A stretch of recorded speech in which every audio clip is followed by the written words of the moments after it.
All right, we're here with Mike Eller for Stand and Deliver Part 2. Mike, overall, what's your feeling on NXT here in 2025? I would go about a 7 out of 10. I Okay. don't like it as much as 2024. It's lost a little bit of its edge. It's not as hot. I don't think that Trick has really clicked. I thought he was going to go like this in Yep. terms of trajectory, but I just don't think he's gotten much better. And overall, it's just not as hot as it was. So 7 out of 10 here. Yeah, I'm at about a 6, same sentiment. I think it's good at times. I think it's fun at times. Overall, it's really fun, I think, at times. But I like to go on the journeys with the characters, but you forget that it's developmental sometimes. And someone like for Trick, for example, right? Let's see how he would feel as a heel. Let's see how he would feel as babyface. Let's kind of, Yeah. these characters go on like mini journeys. And at the end of the day, it's just developmental, right? So Yeah. those quirks kind of keep back the overall aspect of the show being like awesome, in my opinion. But like something like Ethan Page, we'll talk about later. It's a guy that I don't mind and I kind of liked in NXT, but it feels like Yeah. he's kind of just spinning his wheels now. So it's just like, it's like a holding place too as well. So I don't know. It's weird. Yeah. Well, I mean, we'll get to that match, but yeah, a lot of guys just stuck is Yeah, a good that's a way to great way put to it. put it. Yeah. Yeah. But all right. Who's not stuck is this match. I think this is the best match that we're going to go over. We're going to go over the 4 undercard matches in the pre-show match. So we got 5 matches we're going to breeze through. Part 1 with Andy Atherton, I did the 2 main events, the men's and the women's world title matches. So, Mike, you're gracious enough to join us and jump on the undercard here. Yeah. I'm going with Thea Hale on this one. She came Oh, back. okay. Go Yeah. for it. I did a little bit of a process of elimination. I don't find Izzy Dame. I don't think she's over enough. I don't think it would make sense. I think Zarya and Soul are going to feud eventually and break up, and I don't think the title requires that. Kalani Jordan is kind of in the, like we said, stuck. She's kind of in this like pseudo, I'm going to turn heel in a minute. And she already won the first North Right. American champion. So yeah, that'd be a repeat. I definitely think these two are the favorite. I just prefer Hale over Lola, but I would say it's probably between them two. Yeah. It was pretty cool last night with Thea returning instantly like that, and the instant pop that she got, and the like tying in the Chase U stuff with the 2 undergrads chasing around Andre Chase the last month, and finally him being accepting them too after Thea was just like, Chase U did so much for me, shaped me to be the woman that I am. And, I wouldn't care if you brought it back. I think you should bring it back. And then it kind of fired up Andre Chase. And I thought that was really cute. I loved it. Yeah. Since they broke up, Duke's gone. The other guy's name, he's involved. Riley Osborne's uninvolved. Yeah. Yeah. So it didn't click for everybody, but she's got star power. And yeah. I think go with her. Fans will love it. No doubt. Quality wise, I'm not sure about this match. It's like Soul will do some cool shit. Zarya will be the base. Thea and Kalani will do like, it'll be probably structured around them. And then I don't know, Lola's like a kick-ass chick. I don't know, like this ladder environment really suits her strong point. And then Izzy's like kicking out at 2 when she's supposed to win. I don't know if she's ready for this stuff. But I'll kick back on Izzy a little bit. I think she has a little bit of natural charisma that maybe shines a little bit, but maybe it's just not like the right placement with the Spears group. I don't know. Yeah, she has chance. I mean, she's still young. Again, yeah, like minor league. She's like developing. Yeah. Yeah. So she's got time. I'm going Hale in with Lola as the second probable. Hell yeah. Hell yeah. I see what you did there. All right. The family versus Dark State. I don't know. This should be cool, I guess, but Dark State had a pretty good 6-man the week before against Trick, Oba, and Javon. Yeah. The family's just kind of spinning their wheels, but I don't mind the family. Like, we're going on a journey with the underboss Stacks. Luca's low-key pretty good, but he's like fluttering in Evolve. And Tony, this is his 4th Stand and Deliver, which is wild. Yeah. Dallas, LA, Philly, and now in Vegas. You don't really get 4 WrestleMania weekends in NXT. No. Are they uninterested in him on the main roster? Are they interested in him? Is he just like a placeholder? He's not really a veteran. He's a developmental guy that right. He's pretty good, but is he boxed in this gimmick? Let's take this time to talk about this match and talk about Tony D first. Match wise, I don't know. I'm at like a 4 out of 10 out of excitement. Yeah. In Could be terms of fun, but whatever. Tony, I thought he was like when they won the tag titles and they were like kind of really, really hot and like finally, turned babyface and like just seemed like they were on fire.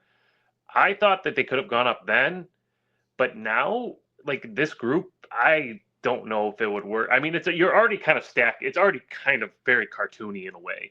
It feels like NXT, not the main roster. You could add them later. At very most I would bring up Stacks, or like I wouldn't bring up Luca with them.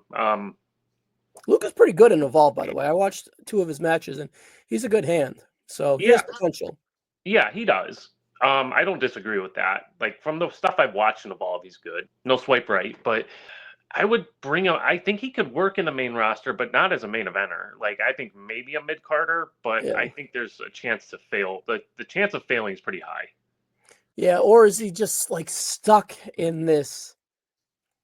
How do I put this? Like Andre Chase role in NXT, where he has a big stable and they just funnel guys in to incorporate them on TV, right? So right. I don't know. It's still a good career for him, but he's not. Andre Chase was on ROH in 2006. Right. Tony D was in middle school in 2006. Right. So I don't know. This one's a weird one. But overall, I think I'm going to assume Darkseid wins this one. I hope it's okay, but I feel like it's going to be second and totally forgotten about. Yeah. Do you think Stacks turns by any chance? Like maybe if Tony D's going up, like why not keep the family going and have Stacks be the boss? Because he's the underboss, so why does not make it the boss, right? Yeah.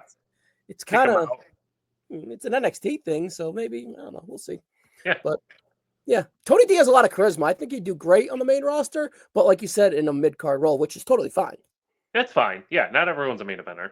Yeah. All right. The best tag team of 2024 when we did our Observer year-end awards. Fraxiom, still your champions, versus Hank and Tank. Hank and Tank scream NXT, but I like them. Right? Like, their origin story is cool. Tank is like a D lineman, so I'm around. It feels like I'm around him every fall. There's a kid that's a fucking meathead D lineman that just is a 3-tech and just fucking wreaks havoc and is a tank and is low-key awesome, but has a big personality and just has a high motor, and you just got to reel him in, but it is a genuinely nice kid. And that's Tank Ledger. And then Hank Walker here, he was a security guard, and then he had like grandpa, uncle vibes, and then I don't know, he just meshes well with Tank, and Hank and Tank, it's so simple that it just works. They've had a few good multi-man matches. Not sure where they're at, like tag team 2-on-2. Fraxiom's a big step up, man. So what do you think about this match? Fraxiom has a high ceiling match quality-wise. Are you worried about Hank and Tank, or do you think they'll live up to the hype? I think Fraxiom can get a good match out of them. I don't think great. I mean, every match they have is like 3 3/4 to 4.5 with whoever they wrestle. They're incredible. I was hoping for the Hardys in this. I thought that's where they were going. Obviously, I thought so too, but guess not. Yeah, I guess not. The story's fun. Yeah, like Hank. I liked Hank when he was a security guard. It was like NXT 2.0 was getting a little bit better. It still kind of sucked, but like he was kind of, I don't know. He's like not an OG, but he's been around a while. Yeah, you forget, right? Yeah, and let him prove it. I mean, I don't know. They can't really face anybody else. They've been on TV the most. I think the best match would have probably been Heights and Bourne or Briggs and that deadline match. And the Briggs and Ingamora match was incredible too. Yeah, Hardy's was even 3 3/4. Like, they're. You think Fraxiom could go? We just had the Tony D conversation. Any chance Fraxiom drops the belts here and then are on SmackDown or Raw? That's what I think is going to happen, honestly. Yeah, Frazier was just on SmackDown, so it's not like they don't like him. And as was Axiom. I don't know, man. It might fit. I think they should. I mean, they could fit right in with like the Machine Guns, DIY, the Street Profits. they would be great for them on SmackDown. Yeah, and then you put the luchas hanging around too, right? Like, Yeah, let's do that. Let's absolutely do that. All right, I still think Fraxiom will win, but what do you think? I'm going Hank and Tank. Oh, Hank and Tank, Hank and Tank. So stupid, but fun, right? Yeah. It's the definition of NXT, the last two matches. Yeah, it was a blast. Yeah. All right. AEW's Ethan Page versus AEW's Ricky Starks or Ricky Saints. Are they like placeholders here in NXT? Like, what? It's cool that Saints won the North American title and beat Page's record for the most timely since entering NXT title win. Like, it was quick, accelerated, 2-3 weeks, whatever.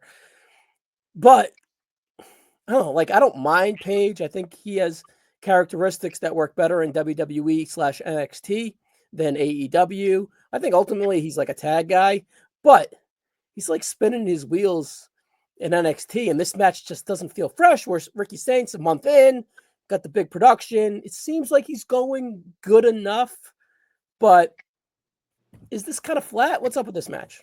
Yeah, I don't love it. I would have gone with Wes in this. I think if you you focus on this guy's heel turn so long that I don't want to talk too much about him, but I'm the best North American champion. Let's see if you can beat me type of thing. I think would have been good. I'm kind of glad they didn't do a 5-way match. Oh, everything else is a 5. Yeah, right. I just Page he's done great in his roles. Like I think the Evans and feud was great. I think he was fine as a champion, but what are we doing here? Like, what happens if the next Tuesday after this match? I'm assuming Starks wins, and then he should be on the main roster pretty soon. But like, what is Page going to do? I know I'm asking your question with the question, but I just don't see much. He's talented enough, but I don't want him to be like a Shawn Spears. I could see Page getting drafted and kind of floating in the mid card and just fuck around and see what happens, right? I don't know. But this one just should be more interesting. I think they're going to go out there and try to have like a killer match of the night, perhaps, because they kind of could in a way. But there's so much gimmicks with the ladder match and the 3-way match and the 4-way match that I think are just going to kind of outshine it. Even if these guys kind of go out there and have that great match with the structure that they kind of go out there with, I don't know if they'll have the crowd do. Yeah. I think you get lost. Yeah. Oh, could be wrong. Doing the post show here and would be like, oh, match of the night, right. Start the Page. So we'll see. But yeah, we'll see. It's unique. Yeah. They got a lot to prove, perhaps. Let's put it that way. I hope they do. I hope they have a killer match, and I hope Starks goes on the run of his lifetime here. But I don't know. I just don't see it. Yeah, we'll see. All right. And we have the final match here. We're breezing through this. Is the pre-show. 5 a.m. call time and these girls are going to go out there first. Probably fucking 9 a.m. It looks like here. Holy shit. Oh, boy. These guys are freaking pipe fitters in Boston getting to work at fucking 6 a.m. and then holy shit. But anyways, that's my life, but not these girls. I'm nervous about this one. It's interesting. There's some storyline stuff that I want to throw at your way that actually sprinkles onto the main roster, but overall, before I do that, who do you think wins this match? I think I'm gonna go with Roxanne and Cora. Plays into the narrative. Continue. Yeah, we've seen this dance with the Meta Girls a couple times, like getting title matches and then losing. I think they're heading with a sort of breakup for Fatal Influence, so I don't see that happening. And then Gigi and Tatum, they're okay, but I could see them doing it. I could, but then if they don't want to like change the titles, I think they could change it to Cora and Roxanne. You ready for my brain science going around in my head? I want to hear it. All right, so Charlotte, obviously, she's got a lot floating around, and she needs to isolate herself and kind of get her character going. I think she isolates herself with Roxanne and Cora, kind of as her like the first two girls, a part of her like kingdom, whatever you want to do it. Her little horsewomen. And I had Roxanne in like this whole thing cooking in my head with Roxanne. And then last night when they added Cora, it kind of cooked even more. So these little snotty brats would fit perfect with Charlotte. I think learn from the queen, right? And then Charlotte, I think having Charlotte with girls around her would do her a lot of good. And they perhaps even one of them shows up at WrestleMania and kind of cost Tiffany, and then they win the belts on NXT the next weekend or the next Tuesday, and then they're up on the main roster ready to go. So Yeah. that's my little pie in the sky bullshit that I always pull out. Hey, I love it because I mean, Roxanne should have been on the main roster yesterday. She She kind just of was like Rumble and East Elimination Chamber, and then Roxanne last week. Kind of was, but not really. yeah, just like I don't know, draft, like officially on the main roster, I guess. Yeah, no doubt. And Cora's not that great, but if she's just tagging with Roxanne, I mean, she's fine. Her She got some shit to her though. She got a lot to it. Like she has some appeal. She's just injury prone. Yeah, that knee just seems like it's gonna bug her a lot, and had a concussion. Like, yeah. Then she had that match with Slamovich at one of the TNA shows, and they basically just walked through a match. So I guess you're right. There's a worry there. Yeah. So I don't know if that will fully happen, but outside of that, I think I would go Tatum and Gigi just because I think that's a good TV match. They've been doing some decent work with like Shotzi too. I don't know if Shotzi's still around or what's going on there, but those two, like their little dollhouse, like gothic, like punk rock bullshit works. Yeah. I don't think I think they can go out there, have a good match this weekend, and then have a good match with whoever the tag team champs are and lose. And that's totally fine. Let's try. I mean, you might as well, I don't know. I still want Cora and Roxanne, but I don't know. Tatum's gotten pretty decent. Like she was terrible. So yeah, but the other ones, no. Will you be up at 9? So Cleveland, is that Eastern or is that That's Central? Eastern? Okay. So will you be up at 9 a.m. to watch this? Well, it starts at 9 East. Wait, it's 9. 12 noon. My bad. Okay. The whole fucking thing's throwing me off. Yeah. I've got it all planned. Get the kids all worked up in the morning, get them in a nap, and then I've got to watch this. So yeah, I'll be watching live. Awesome. All right, Mike, it was fun to have you, buddy. It was great talking to you again, Ryan, and can't wait for this weekend.